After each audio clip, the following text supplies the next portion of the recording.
Eucaristía. Muchos presbíteros preguntan, ¿y ya es hora de levantar las restricciones que se pusieron en práctica en la Semana Santa? Ustedes saben bien que apenas estamos comenzando el proceso más agudo de este fenómeno que también ya tocó a Nicaragua. Por más que mucha gente que debería estar orientando al pueblo lo niegue y se manoseen las estadísticas. Por eso, siguiendo las normas de la OMS, la Organización Mundial para la Salud y la Organización Panamericana para la Salud, la OPS, hemos estado inculcando al pueblo la necesidad de poner la distancia social, de prever mayores contactos, usando mascarilla en lugares de conglomeración necesarios, como puede ser un supermercado, un bus, o aquí mismo, en el templo. No es que hayamos prohibido celebrar la Eucaristía, todo lo contrario. Lo que sí hemos recomendado, evitar las conglomeraciones,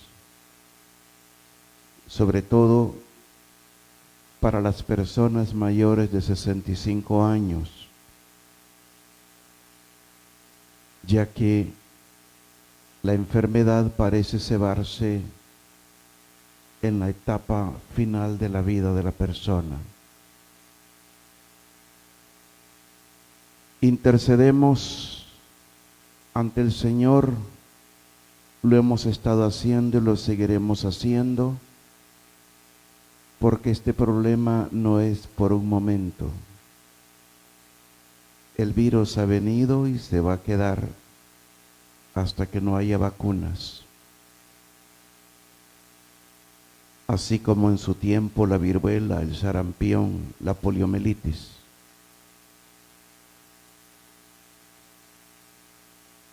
¿Qué nos dice hoy la palabra?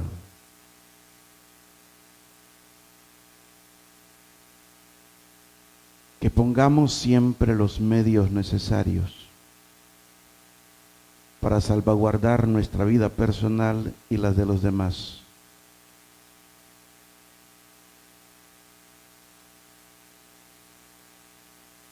Y no solamente los físicos o los espirituales como la oración, sino también los deberes morales que tenemos. No puedo endurecer mi corazón ante el dolor de los demás y aprovecharme de las circunstancias para hacer negocios, por muy limpias que sean las leyes del mercado. A mayor demanda, más alto el precio. Verdadera usura de parte de algunas personas que acaparan para vender más caro, comenzando por el mismo alcohol. Me platicaba uno de los productores de alcohol cómo procuran colocarlo en el mercado lo más bajo posible, casi a precio de costo, pero que duele ver gente que acapara y vende al cuádruple, al triple el litro de alcohol. ¿Cómo podemos pretender que el Señor nos escuche ante tanta inhumanidad? Veamos más concretamente la palabra. Les he dicho, la palabra nos habla de todo esto hoy. En el Evangelio de este tercer domingo de Pascua, han visto, se nos presenta el episodio de los discípulos de Emaús. Este episodio muestra las conversiones que Jesús resucitado obra en dos discípulos. Conversión de la tristeza a la alegría, conversión de la oscuridad a la luz de la fe y conversión a la vida comunitaria. Por eso les decía, la palabra nos habla de lo que nos toca hacer, reaccionar, ser proactivos ante el problema que vivimos. Todas estas conversiones son conversiones muy positivas. En alguna ocasión, cuando se habla de conversión, se piensa únicamente en un aspecto doloroso, trabajoso, de desprendimiento y de renuncia. Sin embargo, la conversión cristiana es fuente de alegría, de esperanza y de amor. Siempre es obra de Cristo resucitado, que nos ha obtenido esta gracia por medio de su pasión y que nos la comunica en cuanto resucitado. Vayamos entonces, entremos más en el sentido de lo que acabo de decir. Los dos discípulos de que habla el Evangelio están sumidos en la tristeza, en la desesperación, y se alejan de la comunidad. Se marchan de Jerusalén y se dirigen hacia Emaús, un pueblo no muy importante. Van comentando entre ellos lo que ha pasado, aunque con tristeza, porque lo sucedido no se corresponde con sus expectativas. Nosotros esperábamos, dicen ellos, en imperfecto. Es también una confesión de desesperación. Significa, ahora ya hemos dejado de esperar. Nosotros esperábamos, pero ahora se acabó. Jesús se acerca a los dos discípulos y lleva a cabo su conversión en diferentes etapas. La primera consiste en escuchar a estos discípulos desesperados. Jesús les hace hablar porque les pregunta, ¿de qué vais conversando por el camino? Los discípulos se sorprenden y dicen, ¿eres tú el único forastero en Jerusalén que desconoces lo que ha sucedido allí estos días? O sea, los tremendos acontecimientos que han vivido los discípulos de Jesús. Dicen después, lo de Jesús Nazareno, que era un profeta poderoso en obras y palabras ante Dios y ante todo el pueblo. Los sumos sacerdotes y nuestros jefes lo entregaron para que lo condenaran a muerte y lo crucificaron. Y concluyen, y nosotros que esperábamos que iba a ser Él el liberador de Israel. Los discípulos le cuentan también la noticia del sepulcro vacío anunciado por algunas mujeres.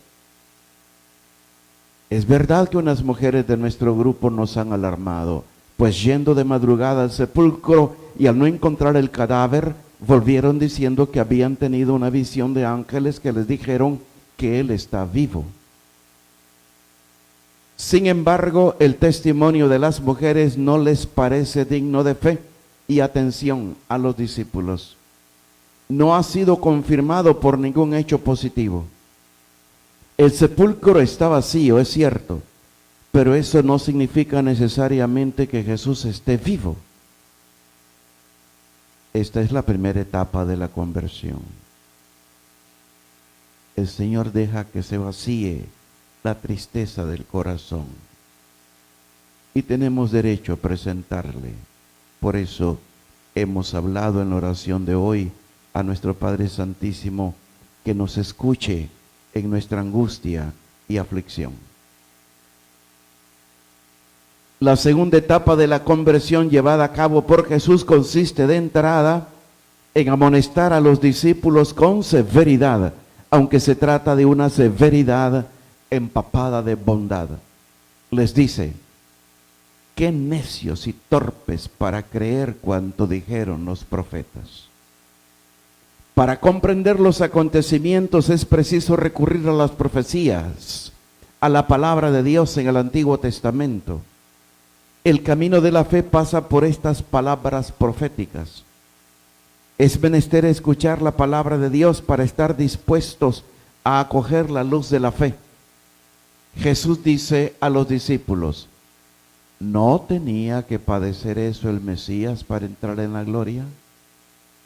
Y comenzando por Moisés y por todos los profetas, les explica todo lo que se refiere a él en las Escrituras. La pasión de Jesús era necesaria como camino hacia la gloria. El camino de la gloria pasaba necesariamente para Jesús a través del sufrimiento. Esta realidad no resulta fácil de aceptar, pero es fundamental. Sí, el Señor en su misericordia nos permite pasar como pueblo, como familia, como comunidad humana por esta pasión. ¿Por qué era necesaria la pasión? Porque la gloria de Cristo es la gloria del Redentor, es la gloria del vencedor del pecado y de la muerte, es la victoria sobre el odio, sobre el egoísmo, y también la victoria completa sobre las tentaciones del rechazo o de la rebelión contra Dios. ¿Cuánta rebelión contra Dios en nuestra sociedad nicaragüense? Justamente esta nación nace con la sangre derramada por parte de gente consagrada. Recuérdenos el obispo Valdivieso y el asesinato, sus asesinatos. Parece que esa sangre ha perseguido a Nicaragua como nación. Es un reclamo. Y en Centroamérica, la nación que más guerras ha conocido en su historia independiente es nuestra querida patria. Y cuánta huida de cerebros, cuánta generación. No hay generación que no conozca las consecuencias de los choques entre grupos, la violencia armada. Y parece que cíclicamente repetimos la historia. Hay en nuestro corazón una rebelión contra Dios y no queremos obedecerle. Por eso las consecuencias de estas faltas de amor, de estas faltas de humanidad. El Señor nos convida a una victoria. La victoria completa sobre las tentaciones del rechazo, sobre la tentación de la rebelión contra Dios. Era necesario que Cristo llegara hasta el extremo final del sufrimiento humano, a fin de llevar su amor por todas partes y transformar todo en ocasión de victoria sobre el pecado y sobre la muerte. Nuevos horizontes se anuncian para esta patria que le pertenece a nuestra Madre Santísima. Por eso hemos venido acuñando desde los 80 ese grito: María de Nicaragua y Nicaragua de María. Somos de ella. Y si aquí no ha habido mayor todavía manifestación de la peste, es porque la mano poderosa de nuestra Madre está con nosotros. Pero no podemos abusar.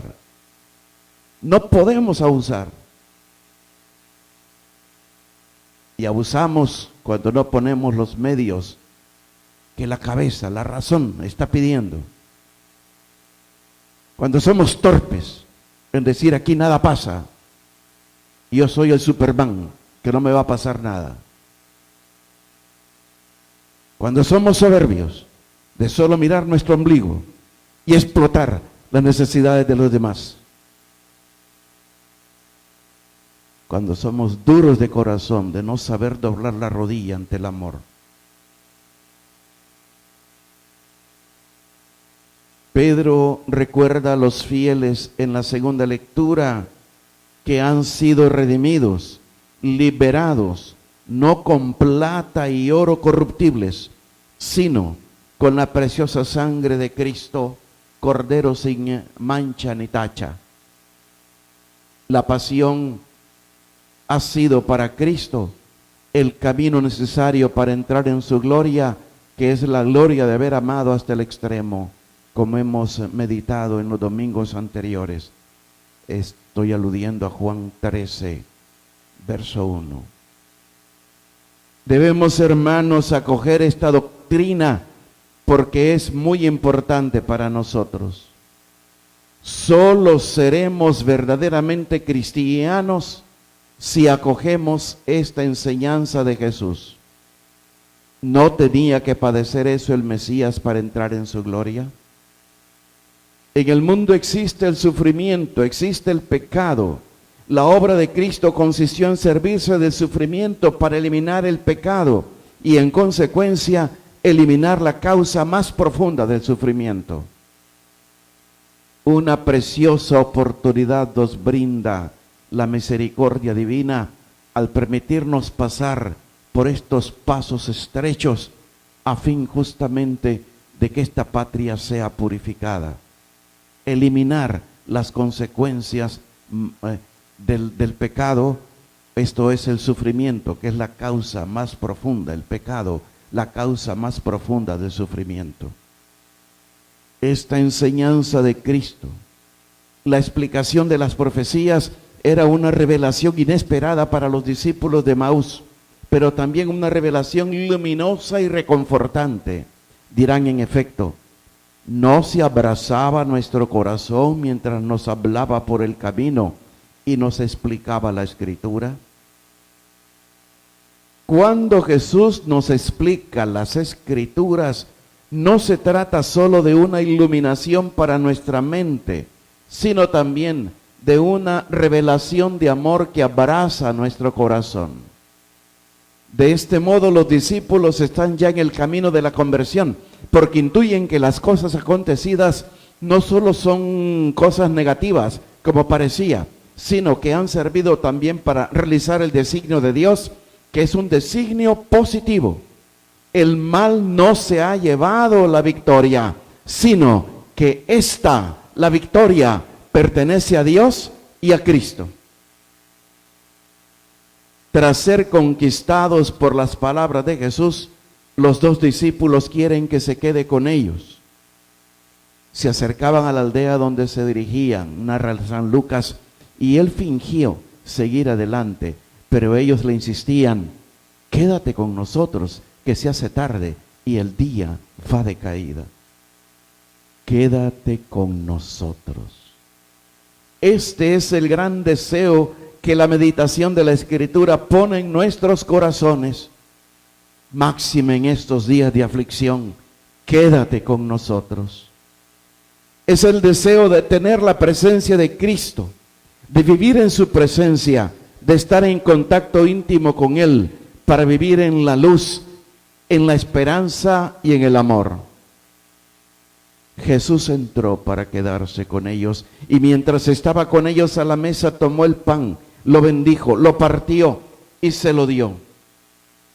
Estos son los gestos que revelan a Jesús, revelan su amor, manifiestan que aceptó todos sus sufrimientos por amor, para convertirse en el pan vivo que da la vida, para convertirse en vencedor del odio, del egoísmo, de la violencia, en el vencedor que lleva la comunión por todas partes. Se les abrieron los ojos y lo reconocieron, pero él desapareció de su vista.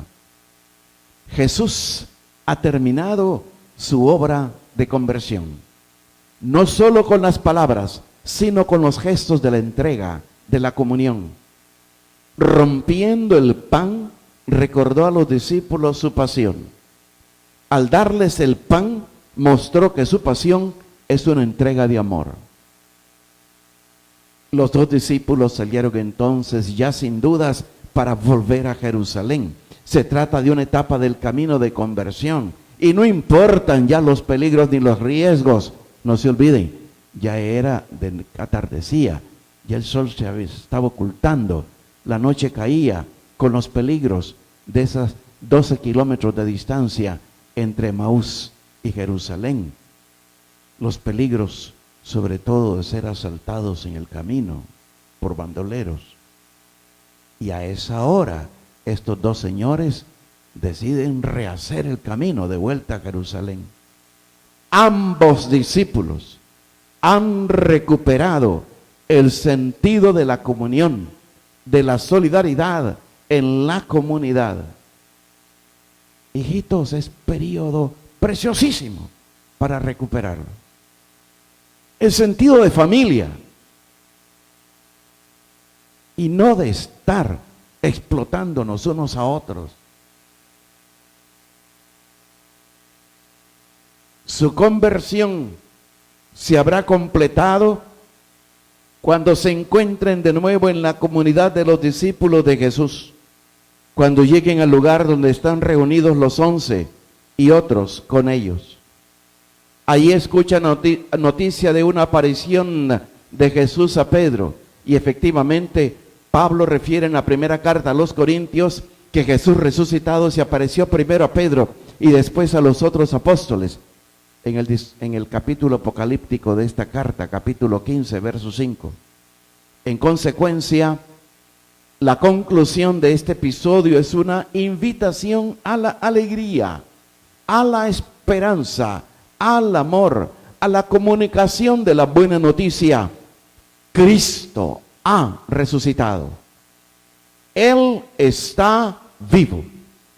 Su pasión no ha sido una derrota, sino una victoria a nuestro favor. Y en nuestras luchas, en nuestras aflicciones, nos dice: aquí estoy, tú eres vencedor, tú saldrás bien de todo esto. Ese es también el mensaje que expresa Pedro con un gran vigor en la primera lectura. Muestra en ella que Jesús no podía ser retenido por la muerte. Dios le liberó de las angustias de la muerte, porque no era posible que ésta le retuviera en su poder. Jesús consiguió la victoria en la cruz. Esa victoria debía manifestarse con un triunfo sobre la muerte, es decir, con su resurrección. Pedro cita en la primera lectura un salmo, un fragmento profético, puesto que en los salmos hay muchas palabras proféticas, concretamente el Salmo 15, donde David hace hablar al Mesías, que dice: pongo siempre delante al Señor, con él a mi derecha no vacilaré. Por eso se me alegra el corazón y goza mi lengua, y mi carne descansa esperanzada, porque no me dejarás en la muerte, ni permitirás que tu fiel conozca la corrupción.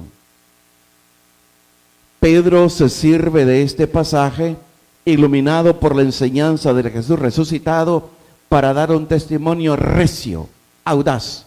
Proclama ante los judíos que habían pedido la muerte de Jesús, la resurrección del mismo, y al mismo tiempo dice que Jesús resucitado ha enviado el Espíritu Santo. De esta suerte, la victoria de Jesús se revela muy benéfica para nosotros. Nada más, hermanos. Nada más. Jesús resucitado nos traslada de la tristeza a la alegría, de la desesperación a la esperanza, del aislamiento a la comunión. Como me decía una joven enferma ya tocada por este mal: cuánta necesidad tengo de un abrazo.